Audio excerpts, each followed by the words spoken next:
Shalom Obracha. Teilim Psaume 85, Mizmor Pehe. Lamnatseach livne Korach Mizmor. Ce psaume a été euh, constitué, écrit par les fils de Korach. Il faudra certainement trouver une relation entre les fils de Korach, ce qui leur est arrivé, et le contenu de ce Mizmor.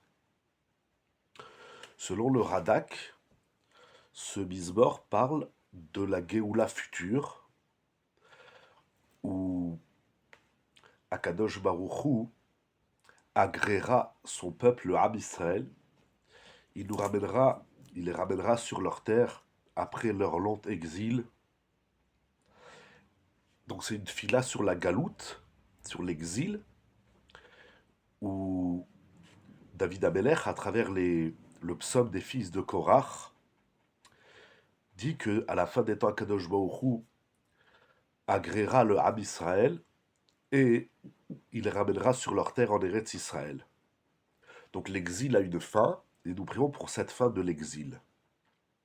Ce psaume contient également une prière que tout un chacun doit s'éveiller à prier à Hachem, déjà dans la période de l'exil, afin qu'Akadosh Baruch Hu apaise sa colère, annule sa colère, son courroux qui plane sur le Ham Israël, et que nous puissions, Bezrat Hachem, retrouver la simcha d'antan, du passé, avec le retour en Eretz Israël, le Bet Hamikdash, la névoie, la prophétie, etc.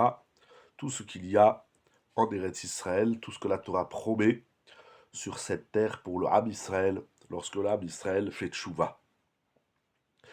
Alors, je ne sais pas pourquoi c'est particulièrement lié pardon, au fils de Korach, j'ai pas trouvé de commentaire, il doit certainement y en avoir. J'ai cherché, j'ai pas trouvé, mais peut-être parce que les fils de Korach ont fait tchouva et ils sont pas dans l'abysse du Gehinom. Selon le Ramad Vali, les enfants d'Israël sont tellement certains, sont bétourim, que la Géoula va arriver, qu'ils chantent et qu'ils considèrent comme si elle était déjà là. C'est incroyable. C'est incroyable qu'il faille vivre la Géoula déjà dans la galoute. Dans ces mots, Betouchim, Israël, Kolkar, Betouchim, Israël, le Ham Israël est tellement certain chez Tagia Géoula que la Géoula va arriver.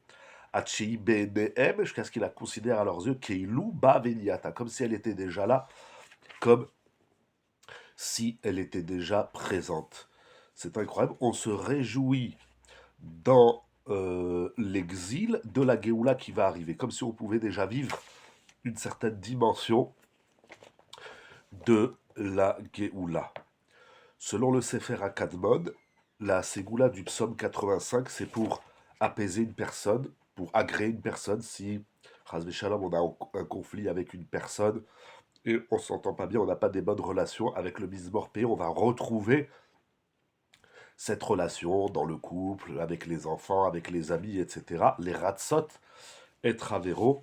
Et c'est certainement lié aux fils de Korach qui vont trouver le ritsouille, l'agrément d'Akadosh Baruch Hu qui va accepter leur teshuva lorsqu'ils se sont défaits et dépeints du programme, du projet abîmé et tordu de leur père Korach. Face à Kadosh Baruch Hu, que nous vivions tous dans le shalom, tous ensemble, et que nous puissions avoir le ritsouille d'Akadosh Baruch Hu. D'ailleurs, nous avons une fila, une bénédiction dans l'Amida qui s'appelle Retse Hashem Elokeinu. De même, dans le Birkat Hamazon de Shabbat, nous avons une bracha qui s'appelle Retse. Retse, c'est faire appel à cet agrément d'Akadosh Baruch Hu, qu'Akadosh Baruch Hu nous accepte, nous accueille et nous donne la Géoula. C'est pour cela que lorsque nous faisons une prière, nous disons toujours Yehi Ratzon, qu'Akadosh Baruch Hu nous permette de retrouver cette notion de Ratzon, de Ritsouille, parce que c'est en vérité le premier mot du deuxième verset, Ratzita Hashem Darkecha. et que nous puissions déjà, Bezrat Hashem, dans l'exil, nous réjouir des pas de la Géoula qui arrive, si Dieu veut, Bekarov, et qu'on n'entende que des bonnes nouvelles.